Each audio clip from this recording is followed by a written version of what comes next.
good evening, or good morning. I don't know when you're going to listen to this, but today we're going to be talking about Jefferson and Monroe, whose presidencies, the War of 1812, and further shaping the beginnings of the United States of America.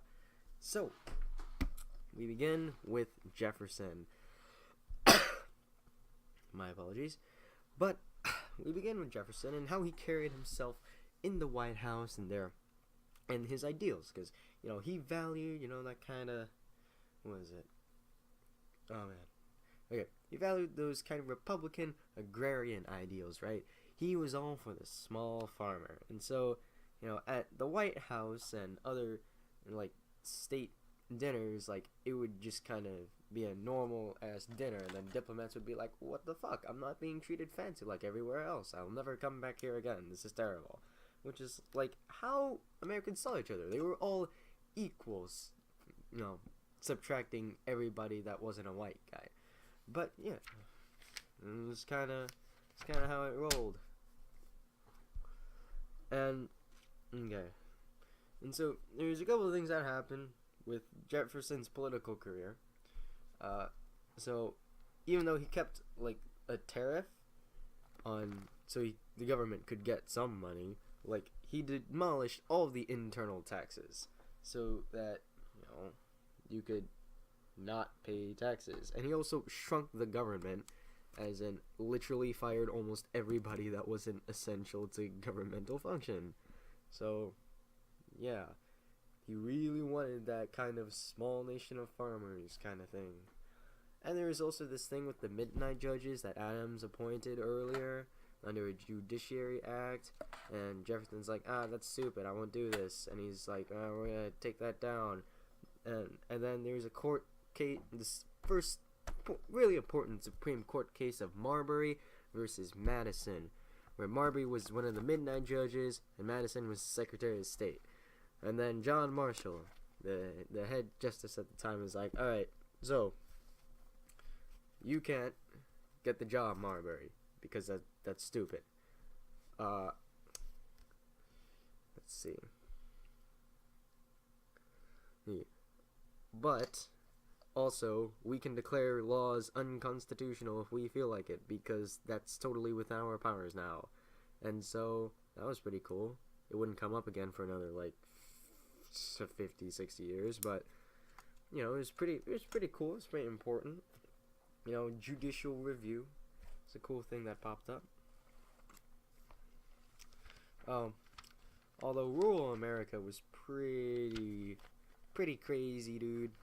Like, all these farms were popping up, and then all these people are fighting each other in the West.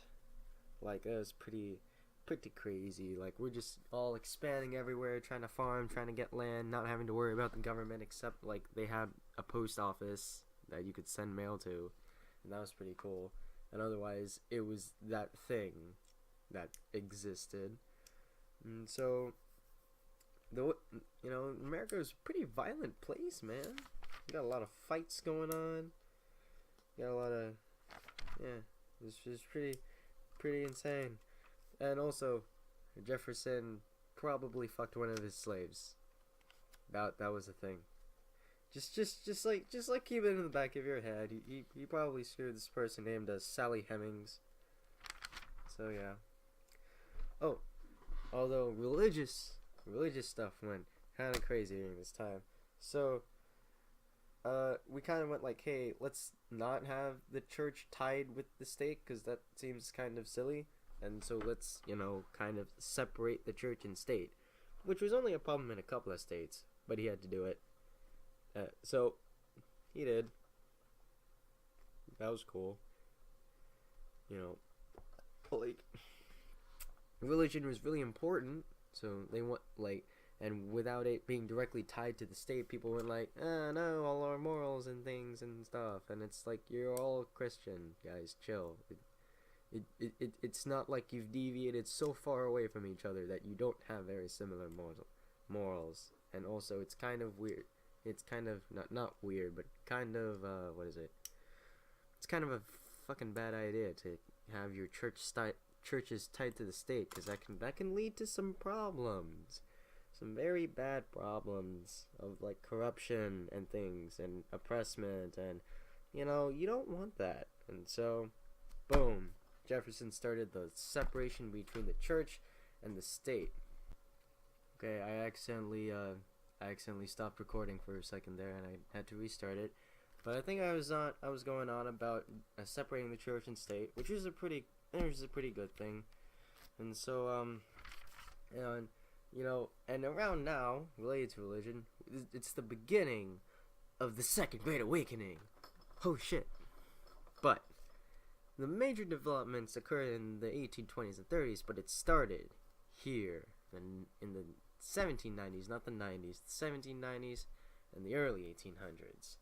So, it was basically led by this one guy named James McGreedy, who was a Presbyterian minister, and so he and a bunch of other Presbyterian and Methodist ministers eventually was traveling around the country holding massive sermons, and they were going all sorts of crazy. And like, I don't know. I don't know any Bible phrases. I'm not Christian, but wait, hold up.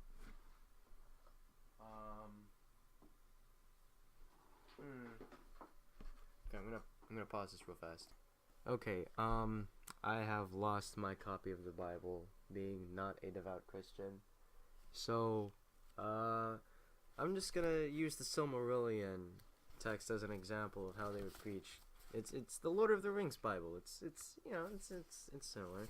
So they'd be like all going crazy on like a tree trunk or something, and we're like, there was the Roo, the one who in honor is known as Ilúvatar, and he made first the Einar, the holy ones, and they'd be going crazy like that and stuff, and it'd be pretty crazy, and this started the sparking of more religious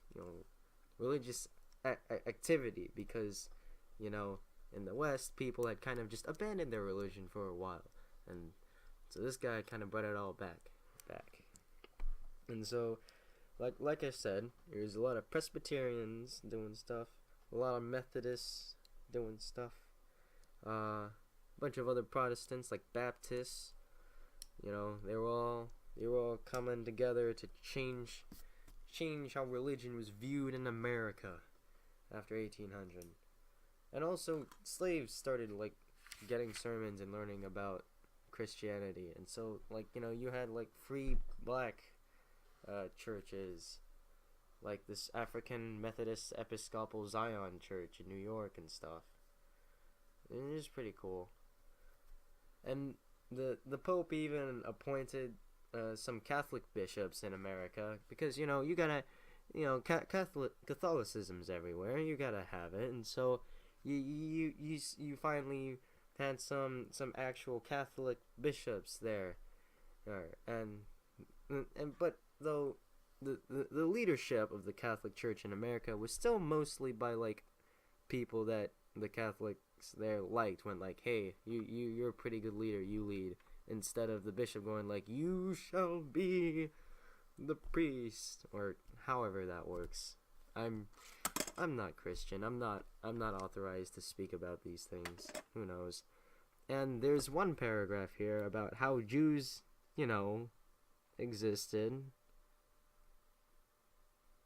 I'm just gonna, okay, like it's just one paragraph going like, they existed.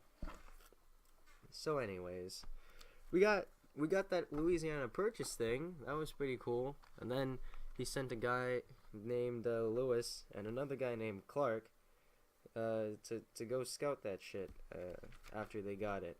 Because if you don't know the backstory, it's like Spain used to own New Orleans, but they let us use New Orleans, so it was all cool. But then they gave away New Orleans and the entirety of Louisiana back to France, and we're like, oh no, there goes our southern trade and like half our economy. We have to get New Orleans. And so we sent somebody to get New Orleans, and they're like, we'll give you $6 million for New Orleans, shall you accept this deal? And the French were like, I don't know. And then Napoleon's like, hey, wait one moment. we just lost Haiti to yellow fever and mosquitoes and slaves. Lots of slaves. How about we don't deal with America? And so they're like, so we have this amazing thing called the Louisiana Territory, which happens to include New Orleans, which you want, and we'll give it all to you for $15 million. And we never bought something so fast in our lives. Like, we've bought a lot of things super fast in our lives. Guns, food, water. But the Louisiana Purchase, that was pretty fast, dude. We just like, I got the receipt in my hand for this. This is mine. And so, even though that was kind of against Jefferson's strict reading of the Constitution, literally nobody really gave a shit because it's Louisiana and we can buy it. And so we bought it. Ironically enough, with the taxes that he hated and repealed, all the money that we got from that helped fund this. Because, you know, it gave us money. So that was pretty cool. Or, not cool, but kind of funny. Oh, and there's this whole thing about New Orleans here. Because, like, New Orleans was a special place that used to be Spanish and then French, and now it was American. So it was, like, weirder than anywhere else. And, you know, it had some free slave, free, wait, what was I thinking of? Free black people, and, like these cool, I mean, nah, they were just there. You know, it was a super diverse and cultural place. It was pretty cool. Oh yeah, and then there's that Lewis and Clark thing with their Corps of Discovery that like went out and explored the Louisiana Purchase and also went up to Oregon because that was what they wanted to do. And they had that guy named Charbonneau and that Indian person named Sacagawea. And like, yeah.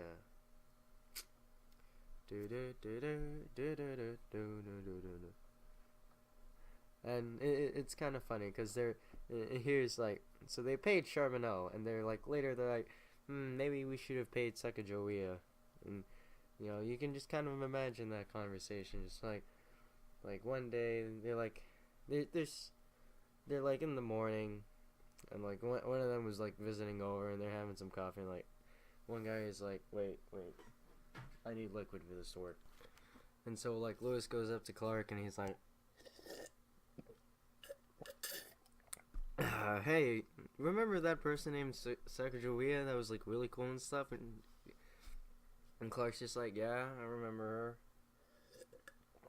Why? Why do we need to talk about her? It's like, well, we never paid her for anything, did we? And it's just like, I mean, I thought we did. Like, what is it? We gave her husband like $500, and then we gave her like something, right? No, I don't think we ever did that. Well, we're national heroes, and like we don't have to give a shit anymore. So, whatever. Cool. But yeah, and also like other explorers went out, like Zebulon Pike and a guy named Thomas Freeman, and they explored other places down further south of where Lewis and Clark went. And the end result for most of the Native American tribes there were, you know, disease, war, getting their asses kicked by the Americans, losing their way of life to the Americans. You know, shitty, but you know, sucks. Oh boy, it's time to talk about the War of 1812. That was the thing we did. It was a little bit pointless. It was kind of significant since we're talking about it, but since the way we're talking about it is it pointless or not? It is. There is some merit to it being a kind of pointless war. So let's talk about what happened. So, before we wanted to go to war with them, we were still not actually at peace with Britain because they would keep on giving the Indian tribes guns to piss us off and steal our sailors to piss us off and stop our trade to piss us off. And the French came in and also stopped our trade to piss us off. So it was pretty annoying. So yeah. So we were just like, alright, fuck it. We're too broke to go to war, so I say we make ourselves more broke by putting an embargo on Britain and France. And Congress was like, yes, Jefferson, we'll follow this. And it was pretty terrible because our economy died. And we almost died, economy-wise. And so, like, oh, shit, we need to do something. And they're like, okay, instead of an embargo act, we'll do a non-intercourse act. So we're not going to fuck with the French or the British, but we are going to trade with everybody else. So, yeah. And our economy remained in a dead position, laying there. Just kind of stupid. But then, Madison was elected. Cool. It's literally not important. Just Madison was elected. That happened. And he made a thing called Macon's Bill number 2. We were like, okay, we'll fuck with the first person who decides to not mess with our trade. And France is like, I'll fuck with you, man. I'm down. I'm down. And so trade resumed with France, and then Britain's like, all right, you motherfuckers, I can't believe you did this to me. I was your founding country, and now you've done this? What? And also at the same time, we were pissing off a lot of Indians still, including this guy named Tenskwatawa and his brother named Tecumseh. And with the combination of Tenskwatawa being like, hey, we should return to our way of life and stuff, and Tecumseh being like, hey, I'm a great military leader, I'm gonna go help you kill shit. It was like, it was getting pretty bad. And so, eventually, those two guys and all the Shawnees and stuff fought with Britain against America, which is kind of bad. And so, leading up to the war, we got these guys called the War Hawks in Congress going like, yeah, we continually voted not to have a military or a navy, but now I definitely want to go to war with the absolute nothing that we have. Yes, this is a brilliant plan. Oh, yes.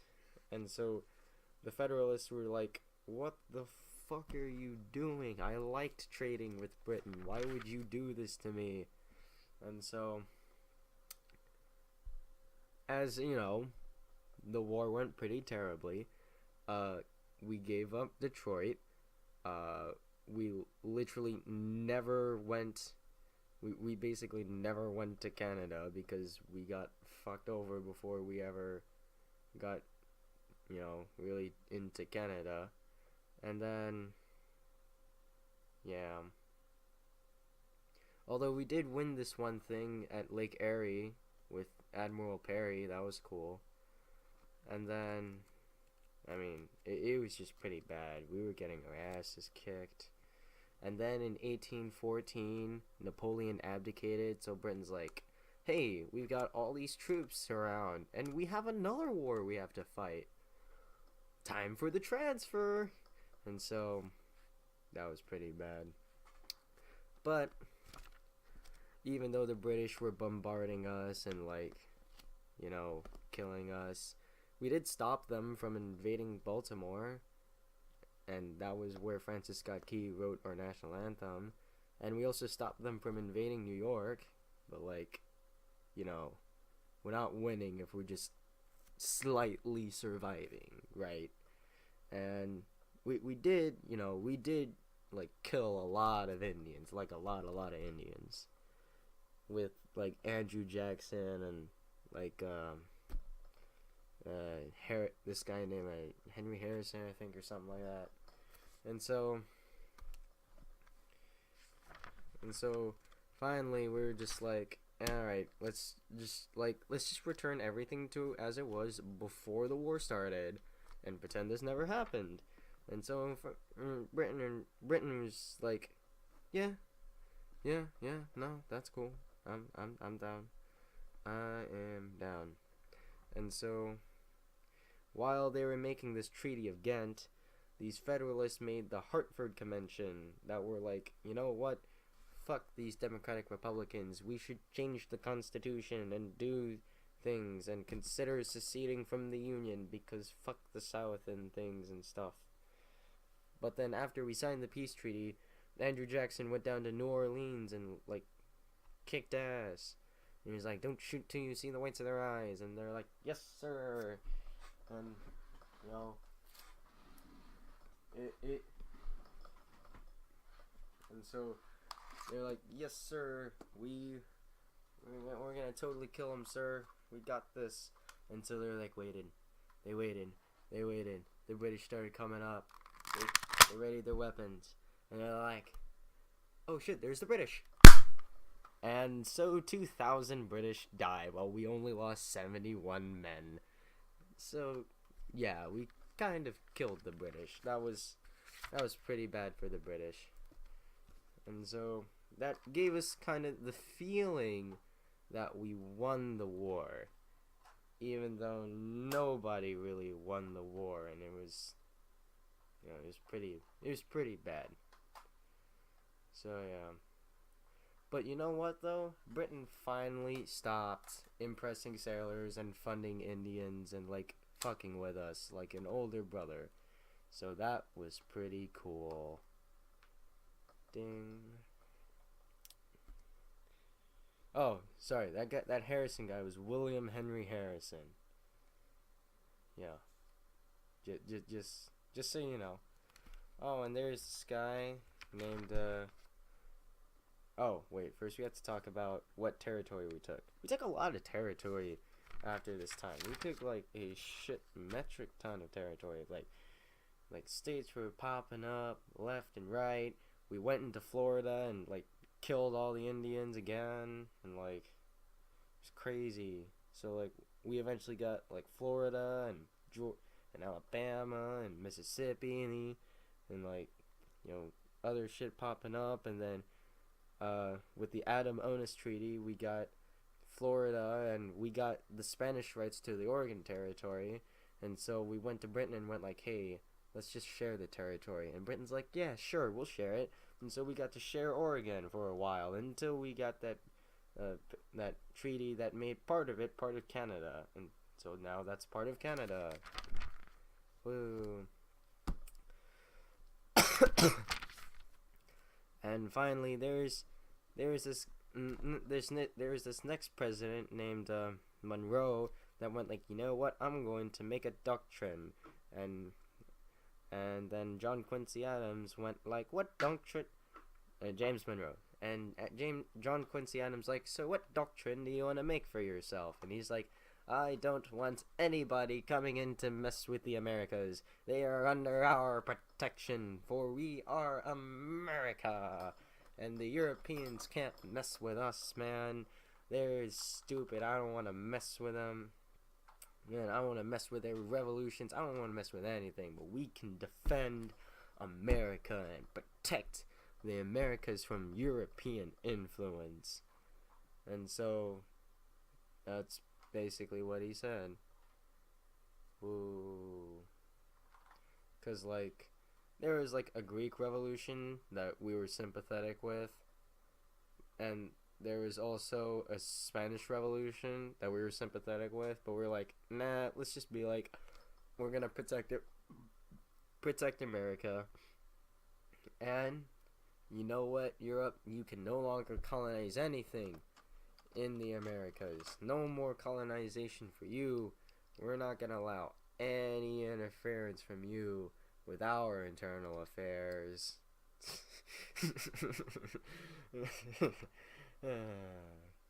But yeah. And so Europe was like, "Ha, you're stupid." But eventually this would become like the basis of our foreign policy. Like, we don't want anybody fucking with the Americas. So yeah. That's it. We're done.